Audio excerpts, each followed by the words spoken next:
Call it Park Bubba Sparks. Booty, booty, booty, booty, rockin' everywhere. Booty, booty. Hey, I don't know what to do. I don't know what to do.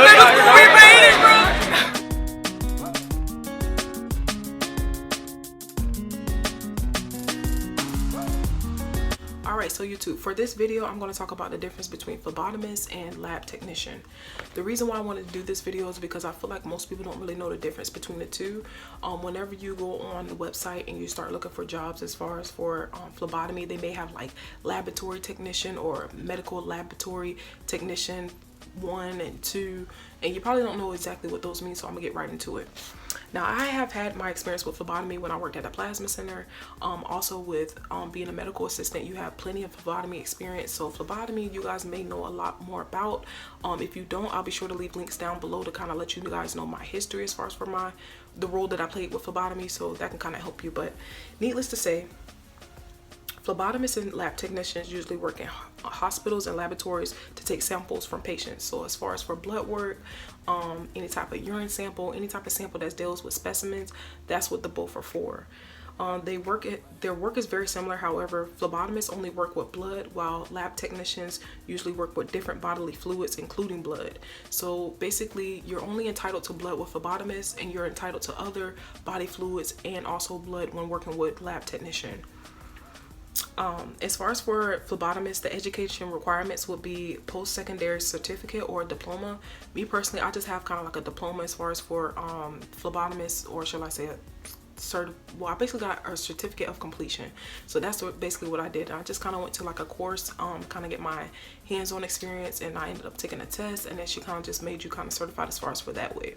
Now, certificate and certification are two different things, so do look those up. I made sure I did a video for that as well too, so check that down below. Phlebotomists here in Florida make $35,000 a year. Sometimes it can be more, as far as for $40,000 to the highest, because like I say, if you work at a plasma center, you get less money. As a phlebotomist, if you work at a hospital, you technically get more money, as far as for like 15 to 16 an hour. But if you have a higher position with phlebotomy, you definitely get a lot more money than a regular phlebotomist would. It's been a 23% growth as far as for the job with phlebotomists. I know a lot of people have been doing phlebotomy now that, you know, either didn't pass their medical assistance test or either didn't pass their CNA test. Some people like to start off with phlebotomy to get their experience, and then they'll move forward to more things. As far as for lab technician, you'll have the education requirements will be an associate's degree, so you'll have to spend 2 years as far as for schooling, college for that, or post-secondary certificate. The average yearly made for lab technician is $53,000 a year. They do get paid more than a phlebotomist, so that's definitely good if you're looking to seek into those. And they say that the job growth is like 11% as far as for lab technician. And I rarely see most people say that they're a lab technician, but at the same time, for them making this much money, you'd be surprised. I've been seeing a lot of job openings for this one though, so I always wanted to know exactly what do they do, because I'm like, man, how do they have positions of phlebotomy and also positions of a lab technician when you're both going to be in the lab? So a little bit more information for the lab technician. Basically, you have to complete a 2-year Associates of Applied Science degree and a minimum education for a lab technician to begin working. Sometimes some people do go for a bachelor's degree, which allows you to get more money as well too, but that's all optional, up to you.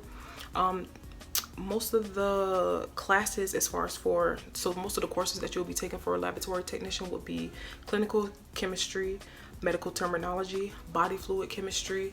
That's just a couple to name as far as for the few.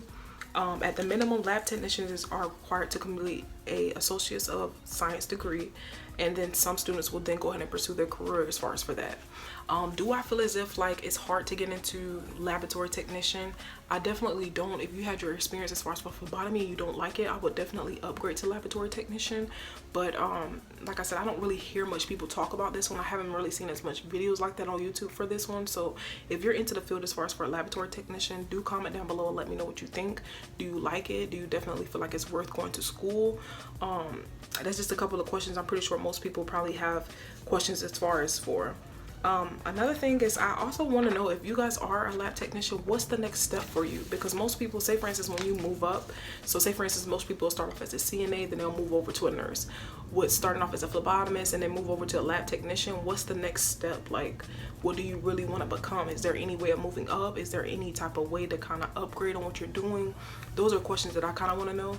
So if you could, just comment down below and make sure that you don't forget to like, comment, and subscribe, and don't forget to keep up with Desi, y'all. Peace.